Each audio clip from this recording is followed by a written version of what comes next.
Are you afraid? Because you should be. Fear is healthy. Although sometimes too much fear is unhealthy when it paralyzes you from acting, from thinking. I remember as a child that type of fear, the fear that paralyzed. And I am seeing it now, far too often in too many adults. When people stop thinking, when they shut themselves off because they don't want to hear any more bad news, that is a serious problem. That is becoming more prevalent in the American society today. If you look at the business news that we are exposed to every day, it is nothing short of horrific.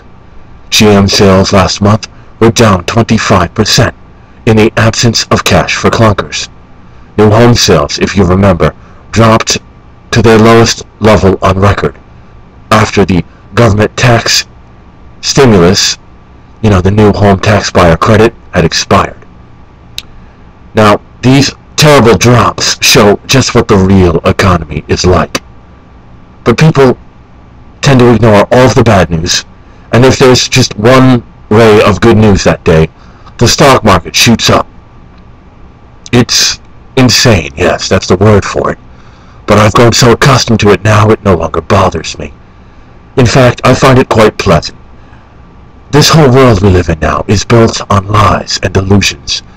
And as long as everyone continues to believe the lies and delusions that they are subjected to, everything will continue to run semi-smoothly. Of course, when people finally wake up, there will be a problem. I'm noticing now that whenever there's a CNN press release about the jobs report, if you go down to the comments section, people, just about all of the commenters, are disgusted with the CNN release or any news organization's reporting of the jobs numbers, because everyone now knows that the jobs numbers is complete trash. I don't believe the jobs report anymore. I doubt you do either. But this hasn't led anyone to panic, which is good. For now, people are just going along for the ride. The real question is going to be, what happens when a lot of people stop going along for the ride? I don't know. Social unrest, I suppose. So far, the world around us looks alright. Russia is holding up okay, even though they've had a horrible grain harvest, and it's sent food prices through the roof, resulting in some food shortages throughout their country. I think you should take a moment to read more about the Russian food crisis. I find the Russian people's knowledge about famine and drought to be very extensive and informative. They know exactly what to do the minute they hear about a food crisis. They stock up, and they waste no time whatsoever. They don't believe what their government says. They go from what they've learned in the past themselves. The European Union seems to be doing okay. Germany is doing swimmingly, and the rest of the European Union is doing blasé. They are surviving. Nothing more. Africa, well, Africa is Africa. There's a bit more investment these days because people believe that in the third world there are great opportunities for investment growth. I no longer share those feelings. Now, of course, if we're talking about oil and minerals, then yes, I would agree with that. But everything else, no. South America? Oh, South America doesn't seem to be doing very well. Business seems to be declining there. And the reason for that is America was the economic engine that powered a lot of South American growth. We were rabid consumers here in the United States. Not so much anymore. Consumer sentiment has been falling and falling and falling, as fear of job losses have been increasing. I suppose I should take a minute to address the floods in Pakistan. While I do feel sorry for them, one has to wonder if they wouldn't be better able to help themselves if they hadn't spent so much money on their military. All those nuclear weapons cost an awful lot of money, and for such a poor nation, it's amazing that they've sunk so much money into that kind of program. And then, of course, there's the rampant corruption, which makes me unwilling to send any of my hard-earned money to Pakistan, because I know it would immediately go into the pockets of people who are not suffering.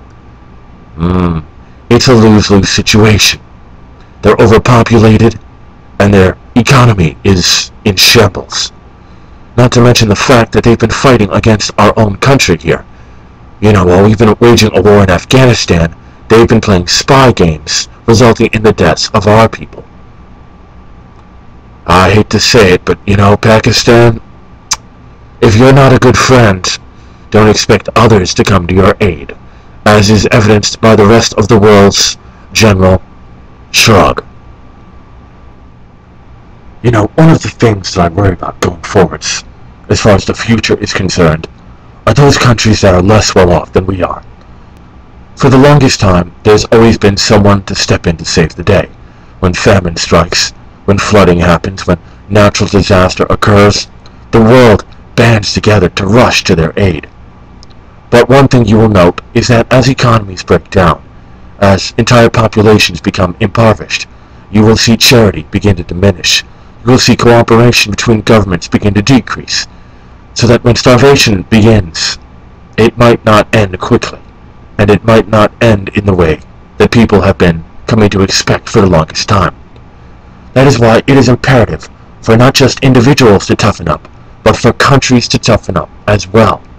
Now is the time for those countries that are not well off to focus on ending corruption and graft, in becoming more efficient. Time is short, and they must make every effort to make themselves as whole as possible. While I've focused a lot today on international events, the ones that I'm most interested in are local, here in the United States. So I would like to ask you today, what do you see in your communities around you? How have things changed? And what are your thoughts on the Depression? Feel free to leave a comment below. Thank you for your time.